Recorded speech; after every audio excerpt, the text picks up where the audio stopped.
Muchas gracias por la invitación a participar de este ciclo de charlas.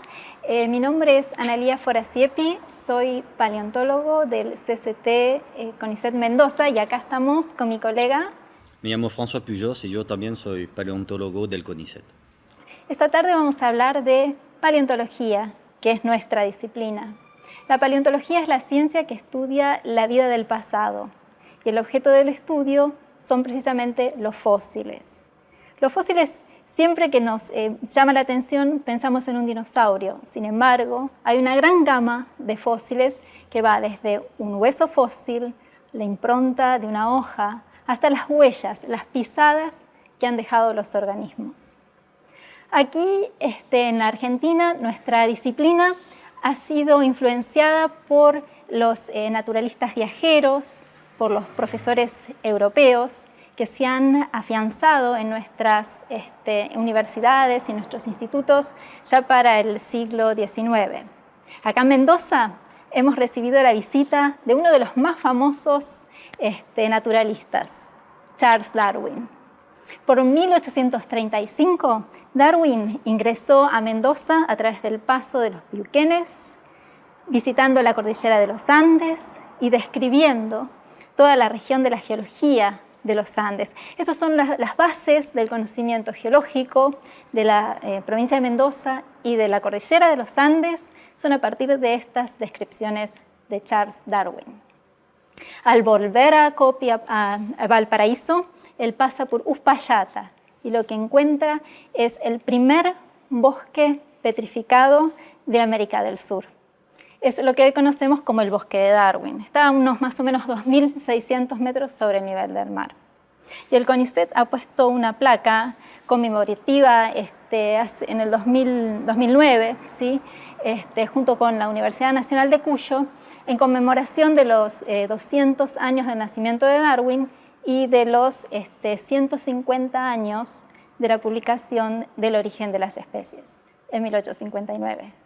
¿O François, conoces alguna otra historia? Sí, hay algunos geólogos, paleontólogos que están relacionados en Argentina y más precisamente en Mendoza. Por ejemplo, Bravard era un geólogo francés del empiezo del siglo XIX que al empiezo se dedicó a trabajar en minería en Francia y de grande, en los años 50, decidió viajar a América del Sur, a Argentina y se radicó en Buenos Aires. Hizo toda la geología de la ciudad de Buenos Aires, incluyendo en zonas que hoy son muy turísticas, como Recoleta, y él fue el primero a usar fósiles, porque colectó fósiles, para hacer algo que se llama la bioestratigrafía, que es correlacionar los niveles apoyándose en los fósiles. Después siguió trabajando un poco más en el norte de Buenos Aires, en el río Paraná, durante muchos años, a tal punto que su trabajo fue tan reconocido que le dieron la dirección del Museo Nacional de Paraná.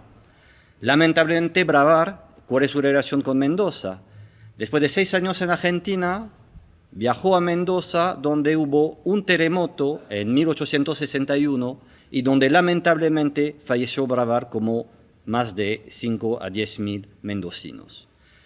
Bueno, hay también naturalistas famosos que tienen historias relacionadas con Mendoza, como Alcide d'Orbigny, más conocido, también del empiezo del siglo XIX. Alcide d'Orbigny, él era de una familia de médicos relacionados con las ciencias naturales. Y Alcide d'Orbigny a los 20 años ya era un naturalista reconocido. Y a esta época las grandes instituciones europeas, los museos de historia natural franceses, ingleses, alemanes, daneses, mandaban científicos en América del Sur, que era un terreno virgen para que esos jóvenes científicos hagan un trabajo de exploración y buscan todo lo que se podía. Hablamos en el caso de Alcide d'Orbigny 6 años antes de Darwin. Darwin todavía no había pisado Argentina.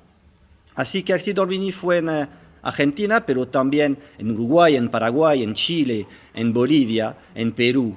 Y trabajó muchísimos años a recolectar toda la fauna, la flora de esos lugares.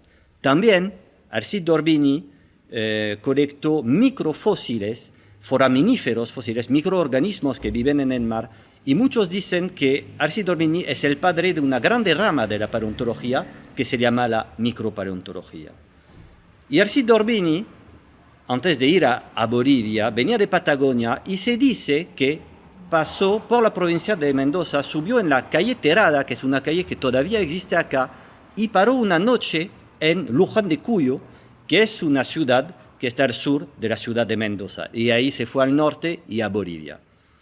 Después de 6 años en América del Sur, d'Orbigny regresó a Francia y hizo su famoso voyage dans l'Amérique méridionale, 9 tomos en los cuales presenta toda la fauna, flora, más de 5.000 insectos con una iconografía excelente. Esos son 2 ejemplos de científicos que pasaron por Mendoza. Y yo me mudo a los argentinos, ¿por sí. qué no? Por ese entonces también un grupo de argentinos, o sea, a principios de siglo, bien renovados en la paleontología argentina, como por ejemplo Florentino Ameghino, Carlos Ameghino, empiezan a formar su propia escuela de paleontología acá en la Argentina. En particular, yo quisiera mencionar a Carlos Rusconi. Carlos Rusconi es argentino, nació en Buenos Aires en 1898 y se forma, digamos, en el Museo Público de Buenos Aires con estos paleontólogos como Carlos Ameghino, Lucas Kraklievich. En 1937 viene a la provincia de Mendoza porque es designado como director del Museo de Ciencias Naturales de la ciudad de Mendoza. Desde entonces él empezó a desarrollar sus actividades aquí en la provincia, siendo increíble, muy vasta su obra en relación a las ciencias naturales, a paleontología, a arqueología y antropología principalmente. En 1967 él publica un libro que son unas cuantas páginas, son como unas 500 páginas, donde él resume su obra paleontológica sobre los vertebrados fósiles de acá de Mendoza y de la Argentina en general. Y lo interesante de esos libros que él publica es que baja el léxico, o sea, no utiliza una terminología que es dirigida hacia un colega científico, sino que lo utiliza para el público en general. Y él emplea distintos dibujos que hace él y dibujos que hace un artista francés, Paul Mans Delacroix. Mans Delacroix nació en París y se radicó en Buenos Aires, donde conoció, digamos, al mundo paleontológico de ese entonces. Él dibuja, tiene una vida muy activa en la artística en Buenos Aires, participa de exposiciones, hace tapas para las partituras, por ejemplo. Tiene un estilo bastante modernista. Y con los paleontólogos, él trabaja en el Museo Público de Buenos Aires y se dedica a hacer reconstrucciones de la fauna extinta. Acá nosotros tenemos algunas fotografías de los dibujos que hace él, que ciertamente son limpias, son frescas, tienen dinámica. Este es Mans Delacroix. Yo creo que en conjunto con estos paleontólogos, con Kraklievich, con Rusconi en particular, ellos establecen, digamos, los pilares de lo que sería la divulgación científica en la paleontología como lo conocemos hoy día. Esos son paleontólogos del empiezo del siglo XIX, del siglo XX, pero ¿cómo hablar de paleontología sin hablar de Rosendo Pascual? Rosendo Pascual es uno de los 2 más grandes paleontólogos argentinos de la segunda mitad del siglo XX. Y Rosendo Pascual nació en Mendoza, en Godoy Cruz, y no empezó con la paleontología, empezó con la geología porque estaba apasionado de andismo y de los Andes. Así que empezó a estudiar en Mendoza, hizo un doctorado sobre justamente los Andes, y ahí se empezó a comunicar con gente del Museo de La Plata y empezó a trabajar en La Plata, en el cual le dieron un cargo de profesor en la Universidad de La Plata, y él hizo la primera carrera de paleontología de América del Sur. Rosendo hizo también un grupo de paleontología y formó los más grandes paleontólogos argentinos que trabajan en mamíferos. Era tan conocido su trabajo que George Gaylord Simpson, famoso paleontólogo norteamericano, lo invitó a hacer un postdoctorado en Harvard con Romer, que se dedicaba más a los reptiles. Y Romer también formó el otro grande paleontólogo de la segunda mitad del siglo XX, que es Bonaparte. Rosendo regresó a Argentina y empezó su trabajo con su mochila a prospectar en toda la Patagonia. Hizo hallazgos increíbles y uno más, que marcó más la historia, encontró un ornitorrinco que era hasta ahora un animal únicamente reconocido en Australia, un animal ícono de Australia, y los australianos no eran contentos, pero eso muestra también los contactos, los movimientos que hubo en el pasado al nivel de los continentes y las migraciones de los animales. Y Rosendo encontró en Mendoza, en los años 70, un yacimiento de 25 millones de años. Vino con colegas de La Plata, con el Unimog, subieron a los cerros y encontraron un yacimiento increíble. Pero no lo explotaron muchos tiempos y se dedicaron a otros lugares. Hemos tenido la suerte nosotros de incluir un grupo de trabajo que trabajó desde hace 15 años en este lugar y que se llama Quebra Fiera, del final del Oligoceno, y hemos encontrado miles de fósiles y todos los grupos de mamíferos que poblaron América del Sur y especialmente la provincia de Mendoza. Sí, es verdad.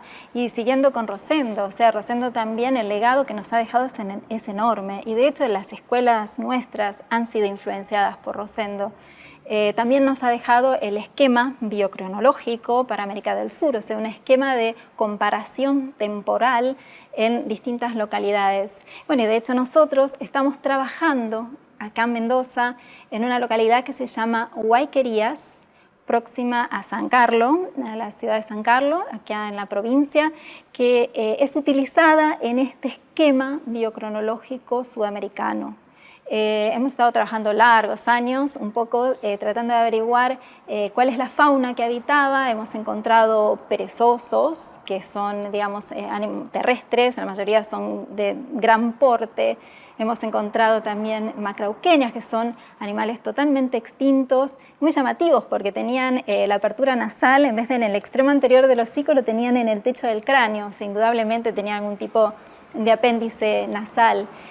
Hemos encontrado gliptodontes, o sea, acorazados gigantescos de más de 1 metro de longitud, de esas corazas, y componentes de la fauna actual. Y lo interesante es que estamos estudiando esta fauna en las Guayquerías de unos 7 a 5 millones de años, que es cuando las grandes alturas de la cordillera ya se estaban estableciendo, ya estaban establecidas.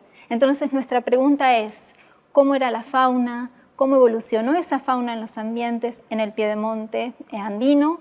¿Cómo evolucionaron los ambientes? Y cómo todo ello en relación a la geografía y en relación a la evolución de los Andes. Esos son un poco los proyectos que estamos hoy día involucrados también. Pero no todos son mamíferos, No. ¿verdad? Nosotros trabajamos en mamíferos, pero también tenemos un grupo de colegas de la Universidad de Cuyo, liderado por Bernardo González Riga, que trabajan en dinosaurios. Hay pocos dinosaurios en Mendoza porque el terreno de los dinosaurios es el Neuquén, la Patagonia, el centro de la Patagonia.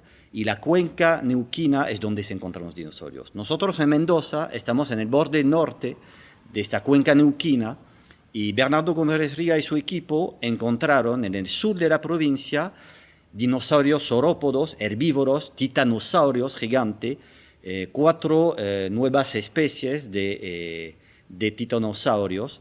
Y recientemente en una mina se encontró una fauna enorme de dinosaurios, herbívoros, carnívoros, pterosaurios, esos dinosaurios que volaban. Y recientemente el estudiante de Bernardo publicó el primer pterosaurio de la provincia de Mendoza.